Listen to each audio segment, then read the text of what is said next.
114를 고점으로 이미 하락 추세로 전환됐다. 그렇게 보고 있습니다. 앞으로 저 미국 경제, 특히 소비 지표를 잘 보셔야 될 것 같은데요. 뭐 저로 중국 경제 구조적인 문제가 남아있다고 보고 있습니다. 주가 지수는 크게 변동이 없죠. 네, 테마주들이 그렇게 급등했다 급락할 것이라고 보고 있는데요. 그런데 이제 지금 아까도 제 도표 보여주셨지만은 초반에 이렇게 많이 들어오던 외국인 자금이 이제 조금 이렇게 줄어드는 것 같은 이제 지표들이 나오니까 이거 계속 들어올 수 있을까? 이제 뭐 이런 걱정들을 하고 있어요. 살 외국인이 또 있을까? 어떻게 보시나요? 뭐 최근에 주춤거리고 있고요. 네. 그런데 뭐 저는 뭐 아직도 주식 투자 자금 세계적으로 유동성이 전체적으로 줄어든 건 아니거든요. 규모 자체는. 네. 뭐 좀 더 늘어나고 있기 때문에 늘어나는 속도는 과거보다 많이 낮아졌습니다만 규모 전체는 아직도 늘어나고 있는 상황이라는 거죠. 이런 것들이 상대적으로 어디로 들어가느냐 지금 뭐 2달 가지고 아주 판단할 수 없습니다. 이게 저는 앞으로 추세라고 보고 있습니다. 네. 그래서 지금 환율이 뭐 1220원까지 떨어졌다 또 1300원 근처로 왔습니다만 저는 우리 그 적정 환율 수준이 1150원 정도라 생각하고 있고요. 네. 아까 말씀드렸습니다. 코스피도 저평가 영역에 있기 때문에 이런 거를 고려한다면은 일부 외국인들은 계속 우리 주식을 사리라고 보고 있습니다. 그렇군요. 지금 그렇다면 달러가 조금 더 내리거나 약달러로 돌아서거나 저희 환율이 좀 내려가거나 원화 강세가 되거나 이러면은 그냥 다시 들어올 것이다. 그렇습니다. 늘어날 것이다. 이렇게 보시는 거군요. 아마 저 4, 5월 제가 주가가 좋을 거라고 말씀드렸습니다만은 그거는 또 외국인 자금들이 많이 들어올 것 같습니다. 그게 이제 또 하나의 그 시장을 이끌어가는 환율도 많이 떨어질 것 같고요. 뭐 저는 뭐 2분기에는 환율이 다시 1,200원 근처까지 오리라고 보고 있습니다. 그렇군요. 그러면 이 부분은 어떻게 보세요? 이러한 긍정적인 전망을 가지고 계시지만 항상 그 불안 요소가 있잖아요. 이거를 엎어버리는 그런 요소로는 뭐 작년에는 이제 우크라이나 전쟁이었고요. 뭐 지금은 일본의 그 이제 중앙은행 총재가 바뀌잖아요. 그러면서 나오는 변동성이 또 엄청나지 않겠냐 걱정을 많이 하던데요. 뭐 우에다 총 이제 지명자가 일본 의회에서 이번에 청문회를 하는데요. 아직 그분이 어떤 정책을 펼칠지 누구도 잘 모르거든요. 그렇죠. 그래서 애신 보니까 뭐 저 우에다 언나운 그냥 우에다 모르겠다 뭐 그런 식인데요. 이분이 그만큼 자기 성향을 아직까지는 특별히 밝히지 않을 것 같습니다. 그런데 저는 일본 사람 특성상 급기야한 변화는 없을 거로 보고 있습니다. 그냥 지금의 기조가 지금의 기조 유지하면서 뭐 일드컵 컨트롤이라고 그러는데요. 그게 기준은 0%인데 10년 국제 수익률이 지금 상하 0.5 플러스 그거 올려놨지 않습니까? 그거를 약간 올릴 수는 있을 것 같아요. 그러면서 일본이 그렇게 그걸 올리면은 아마 일본 국채 수익률이 올라가게 될 겁니다. 국채 수익률 올라가면은 지금도 전 세계의 가장 큰 손 일본 보험사들이거든요. 근데 일본 보험사들이 미국이나 호주 국채를 많이 샀는데 한 엣지 비용을 고려하니까 일본 국채 산 것보다 수익률이 더 낮더라는 겁니다. 그래서 돈을 한수하고 있다는데요. 근데 만약 이게 예를 들어서 일드컵 컨트롤에서 10년 국채 수익률 0.75%포인트로 올려놓으면은 일본 10년 국채에서 0.5에서 0.75까지 올라갈 수가 있거든요. 그러면 돈이 일본으로 더 들어온다는 거죠. 그러면 엔화가 강세되고 엔화가 강세되면은 원화도 강세라는 겁니다. 상대적으로 엔화가 조금 더 강세를 할 것 같은데요. 원화도 강세되면 외국인 입장에서는 한국 주식들은 살 거라고 보고 있습니다. 네, 그렇군요. 그 다음에 이제 일본 다음으로 또 중국의 상황을 어둡게 보는 분들이 있거든요. 그러니까 중국의 부동산 위기라든가 지금 세계 경제가 뭔가 그 기대감을 갖고 이렇게 좀 좋아지고 있는 데에는 중국의 리오프닝, 중국의 경기 부양책에 대한 기대감을 갖고 있는 건데 이게 실질적으로 큰 효과가 없지 않을까? 이런 의견들이 또 요즘 솔솔 올라와요. 그러다 보면 이거 다시 이 심리라든가 여러 가지 지표가 꺾이는 거 아니냐 이런 걱정들 하고 있고요. 뭐 저로 중국 경제 구조적인 문제가 남아 있다고 보고 있습니다. 특히 저 기업 부채가 세계에서 제일 높고요. 말씀하신 부동산 거품도 아직 완전히 꺼지지는 않았거든요. 그것 때문에 중국 경제가 구조적으로 뭐 중성장, 저성장 국면으로 드선 거는 저도 인정합니다. 그래서 앞으로 중국 경제가 잠재 성장이 지금 4% 안팎으로 떨어진 거로 보고 있습니다. 예, 그러나 올 한 해만 볼 때 작년에 중국 경제 3% 성장했는데요. 올해는 대부분의 컨센서스가 5% 안팎이거든요. 저는 올해는 5% 안팎 성장하리라고 보고 있습니다. 그래요? 예, 그만큼 1인당 국민소득 2019년에서 1만 달러를 돌파했는데요. 그 소비자들이 작년에 못 쓰고 있었는데 올해는 저는 쓸 거라 보고 있습니다. 예, 그래서 IMF도 뭐 전망입니다만은 원래 그 작년 10월에 올해 세계 경제성은 2.7인데 이번 1월에 전망하면서 수정하면서 2.9% 올렸지 않습니까? 네. 그 올린 이유가 중국 때문이라는 겁니다. 예. 그래서 중국은 저는 작년보다는 훨씬 좋다. 그래서 작년에는 중국이 소비가 안 되기 때문에 우리 대중 수출이 큰 폭으로 감소했거든요. 네. 예, 그런데 아마 올 2분기부터는 중국 수출이 저는 플러스로 돌아설 거라고 보고 있습니다. 네. 그렇다면 중국도 크게 어떤 위협 변수가 되지는 않을 것이다. 이렇게 보시는 거군요. 예, 근본적인 문제는 남아 있는데요. 예, 그게 극단적인 이기까지는 가지 않을 거라는 겁니다. 네. 그러면 이제 한국의 부분, 한국도 만만치 않다는 의견들이 있거든요. 네. 지금 아까도 미국과의 금리 역전차가 1.25%라고 말씀드렸는데 이번에 또 연준이 올리게 되면은 그대로 놔둘 수는 없으니까 우리도 올리지 않겠냐가 일반적인 생각이잖아요. 네. 그렇게 됐을 때 다시 또 우리 심각한 가계 부채 문제, 그다음에 부동산, 뭐 PF 대출 문제라든가 여러 가지 부동산 쪽에서 나오는 문제들 또 걱정하는 분들이 있거든요. 이게 트리거가 되진 않을까? 예, 사실 우리 이번 주에 그 통화정책 방향 결정회의가 있지 않습니까? 예.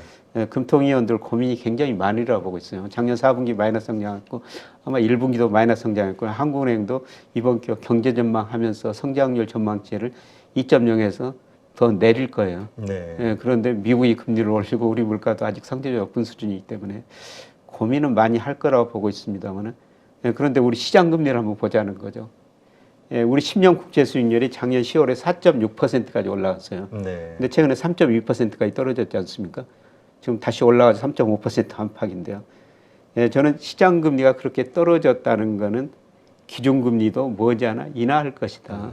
제가 과거 인과관계를 분석해 보면요. 10년 국채 수익률 혹은 3년 국채 수익률이 일방적으로 기준 금리를 설명합니다. 네.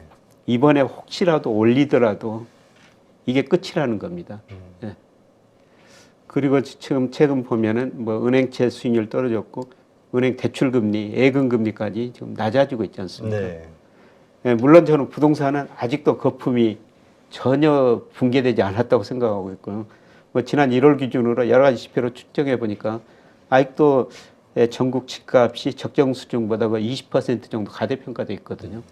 뭐 그거는 부동산은 저는 안 좋게 봐요. 네. 예, 그러면서 은행 좀 부실 여신여론하고 일부 그 PF 뭐 투자 대출 많은 이금융권 일부 저 저축은행 뭐 증권사들 어려지리라 보고 있습니다. 네. 예, 그게 과연 은행까지 전이될 것인가? 예, 금융 시스템으로까지는 가지 않을 거라는 겁니다. 네, 그렇군요. 지금 그렇다면 이제 이러한 것들을 바탕으로 그래서 이제 한 5월 정도까지는 좋을 것이다 이렇게 이제 예상을 하고 계시는 건데, 자 그렇다면 우리가 어떤 주식을 들고 가야 될 것이냐, 모든 주식이 다 좋을 건 아니잖아요. 예. 네, 아무래도 지금 그 챗GPT가 요즘 화제가 되다 보니까 AI주 같은 것들이 막 지금 그 아주 강력한 테마로 되고 있는데 사실 이걸 또 걱정하는 분들도 많아요. 예, 그런 것 올해는 내내가 테마주들이 급등했다 급락했다. 네. 뭐 주가 지수는 크게 변동이 없죠. 예, 테마주들이 그렇게 급등했다 급락할 것이라고 보고 있는데요. 예, 저는 뭐 그런 테마주 따라서 사시는 거는 그렇죠. 예, 바람직스럽지 않고요. 예, 기본적으로 앞서 말씀드렸습니다만 올해는 우리 주식을 외국인이 살 것이다. 지난 2년 동안 많이 팔았는데 네. 외국인이 사고 누군가는 팔아야 되는데 개인 아니면 예, 뭐 기관 투자들이겠죠. 그렇죠. 그러면 외국인들이 뭐를 사냐? 그냥 상위 시가총액 상위 종목이라는 겁니다. 아, 예, 그게 삼성전자일 수도 있고 LG 에너지 솔루션 뭐 이런 거라고 보고 있거든요. 예, 특히 그 2차 전지 뭐 올해 지금 많이 올랐죠. 일부 그러게요. 종목은 정말 엄청 많이 올랐어요. 최근에. 예, 많이 올랐다 조정을 보이고 있습니다만 예, 저는 이거는 큰 추세라고 보고 있거든요. 이런 것들은 뭐 앞으로 5년, 10년 미리 내다보면서 뭐 조정 받을 때마다 꾸준히 사가지고 보유하시는 게 좋을 것 같습니다. 네. 그러니까 지금 이러한 2차 전지 관련주들은 그냥 모아 나가야 된다. 예, 그냥 이게 보통 이렇게 좀 어느 정도 오르면 또 매도하고 하잖아요. 예. 이게 이제 뭐 사실 아까 말씀하셨던 작년의 기억을 잊어버려라. 예, 그렇습니다. 네. 근데 지금은 좀 가지고 있는 주식이 내리더라도 예. 매도하지 않고 계속 보유해야 계속 된다. 보유하는 2차 시스템이라고 전지는. 보고 있습니다. 네. 2차 전지도 좀 여러 가지 좀 구분이 되는데 어떤 분들은 뭐 양극재 아니면 어떤 배터리 예. 뭐 그러니까 하여튼 소재 쪽에 좀 집중하시는 분들이 있고 그다음에 그냥 우리 그 완성 배터리 이쪽에 집중하시는 분들도 있고요. 자동차에 집중하시는 분들도 있고 전기차. 저는 크게 보면은 뭐 자동차보다는 그 소재를 보면 2차 전지라고 생각하고 있고요.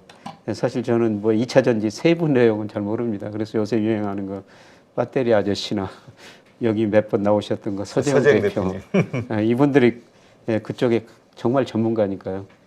저도 특히 그 서재영 대표 이야기를 많이 참고 삼아 듣고요. 그분이 추천한 종목 오래 사가지고 수익률이 굉장히 좋거든요. 네. 그래서 그런 거 자세한 내용은 그 두 분한테 들으시는 게 좋지 않을까. 네. 제가 알지도 못하는데. 네, 알겠습니다.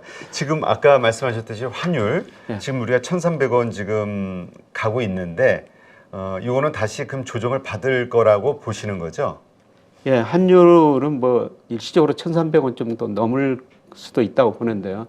기본적으로 작년 10월에 1,440원까지 갔었죠. 네. 그리고 2월 2일 날 1,220원까지 급락에 급습니다. 그런데 작년 10월부터 올 2월 2일까지 우리나라 원화 가치가 제일 많이 올랐어요. 거의 15%는 올라버렸거든요. 근데 그 이전에 물론 많이 올랐죠. 그만큼 우리나라가 대의존도가 높다는 거죠. 우리 수출에서 GDP에서 수출이 차지하는 비중이 작년에 실질 GDP 기준 45%거든요. 그래서 우리 환율 변동성이 크고 앞으로도 변동성이 크기는 클 텐데요.